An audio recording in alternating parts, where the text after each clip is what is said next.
Good morning, good afternoon, and good day to you folks. Today I have a very fun story to tell, so let me have a sip of this caffeine bean juice and we'll get into it. I want to tell a story. Now originally it was a fable, very short, very concise, and very blunt. So I tried finding the poem style of this story, and unfortunately I couldn't. So I'm just going to wing it, and I guarantee you guys will still enjoy it. So it's basically about a woman and a viper. So one day a woman is walking out of her cabin to get some firewood and comes across a very cold, almost dead viper in the grass. She feels bad for the viper, so she goes and picks up the viper and brings him inside, puts him by the fire, warms him up, caresses him, and brings him back to health. And the viper is super ecstatic and said, "Thank you so much. Thank you, I was almost dead." And the woman's, "Oh, no problem." And before she knew it, the viper bit her on the cheek and pumped her full of poisonous venom where she will soon die. So the woman, obviously, freaks out, throws the viper off her and says, "Why would you do this to me? I took care of you. You were almost dead. I brought you into my home and brought you back to health, and you bit me. Why?"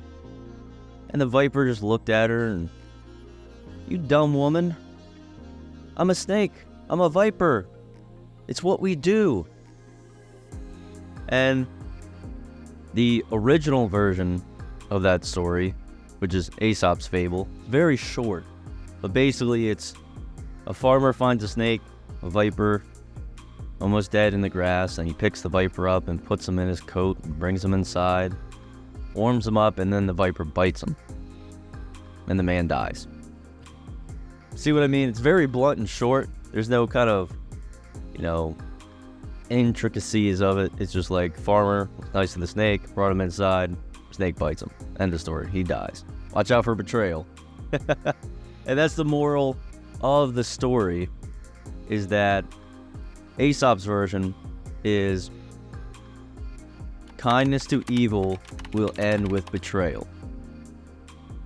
And the other version that's a little elongated that I told earlier, with the woman bringing the snake inside, is basically the same thing, but the way I kind of break it down is know what you're involving yourself with.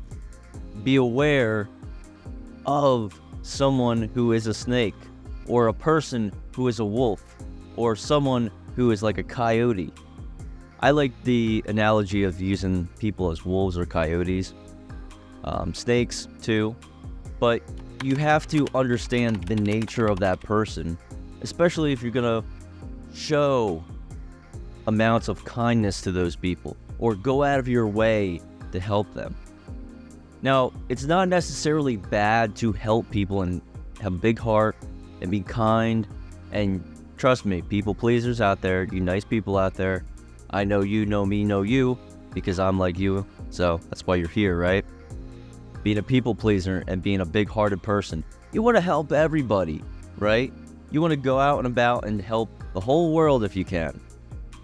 And oftentimes, that can hurt you and bite you like the snake. So you have to be aware of the nature of the person. Because a lot of times these big-hearted people pleaser people, I've seen it where they go out, they help someone, and they get hurt by the person, right? And what do? They complain about it. "Oh my God, I can't believe I went out of my way to lend Jerry money, and Jerry went off and screwed me over, and then took my money and moved down to Florida." And they go on and on about it, or they overlook that the person was a snake. They overlook that spidey, the spidey sense, like something's not right, or you meet a new person or somebody and you're like, my gut feeling is a little off on this whole thing, right? But if you ignore that, 9 times out of 10, that gut feeling or that spidey tingle, that spidey sense is pretty accurate. It's like a sense that we don't utilize to understand the character of other people, right?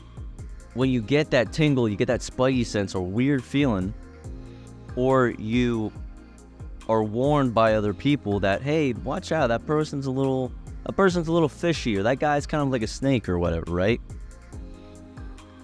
And they turn out to be deceitful, betrayal, they hurt you, right? You can't complain about it because you had the warning signs and you knew ahead of time. Now, if you have a big heart, the person's a little bit of a snake and a wolf, and you go out of your way to help them, it doesn't work out or they screw you over or something like that, and you're just like, hey, I tried, right? God knows that I tried. That's the way to approach it. But oftentimes people like to complain and they just overlook things. Happens a lot in relationships, right?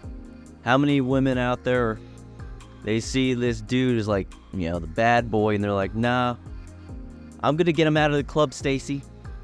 He goes to the club, I'm gonna make him a home daddy. It's like, okay, that guy's a wolf. That guy likes to get around. You're gonna try to force to change him? And then guess what? They get involved with the guy, they get in a relationship, and what happens? Oh, the guy cheated on you. Surprise, surprise, surprise. To her, it might seem like a surprise because she overlooked that the guy is a wolf. That's what wolves do, right? If you understand that, you can't just take someone, you can't just take a wolf, a coyote, and a snake, and then turn them into a puppy or a cat, right? You can't domesticate these people. The only way they will change is by their own volition, right? They choose to change. You can't just go out and change people. You can help people and assist people, but you can't take it personally where you overlook their nature and you get hurt by it because you're just being naive. So don't be naive. Be aware of snakes, be aware of wolves, be aware of coyotes. Honestly, that's probably why there's so many fables and tales about these kind of animals and going out into the woods. And be careful, kids, because they're not necessarily all about animals. They could be about people, right? You can go into business deals with people that might be a little fishy, might be a little, slippery, might have another motive in the back of their mind that they are not telling you, right? So you have to be aware and really analyze things and just view people and ask around and just don't live in fear and be cautious about every corner. Oh, everybody's gonna screw me over. Get in touch with that gut feeling and that spidey sense, and you'll be able to calibrate and tell this person's a little and that, oh no, that guy's totally fine. So be aware of the snakes, be aware of the wolves, be aware of the coyotes, and don't let it hurt you, right? Be cautious. You can still have a big heart, nothing wrong with that, but be aware of those types of people. And if you choose to do business dealings, if you choose to be in relationships, friendships, any other kind of interaction with that person, if you get hurt, don't take it personally. And don't go out and about complaining to other people, oh, they betrayed me, they hurt me. Because if anything, it's going to make you look stupid because you overlooked the fact that they were a snake, they were a coyote, they were a wolf from the beginning. They saw it clear as day, and you look stupid because you totally overlooked it. So, please take this story as a great piece of advice. Use it in your day-to-day life. And if you guys like this video and similar videos like it, you can hit that subscribe button. Bell notification does the ding-a-ling-ding, and you get notified when new videos are posted. They'll be coming up weekly. And if you want to support anything else that this channel and the website does, go to the description below. All the info's down there. Click through some links. Make it simple for you guys, because I know time is money, right? You can't waste time typing in hyperlinks. No, you click them down below. So thank you for watching. See you in the next video. Love you guys, and bye.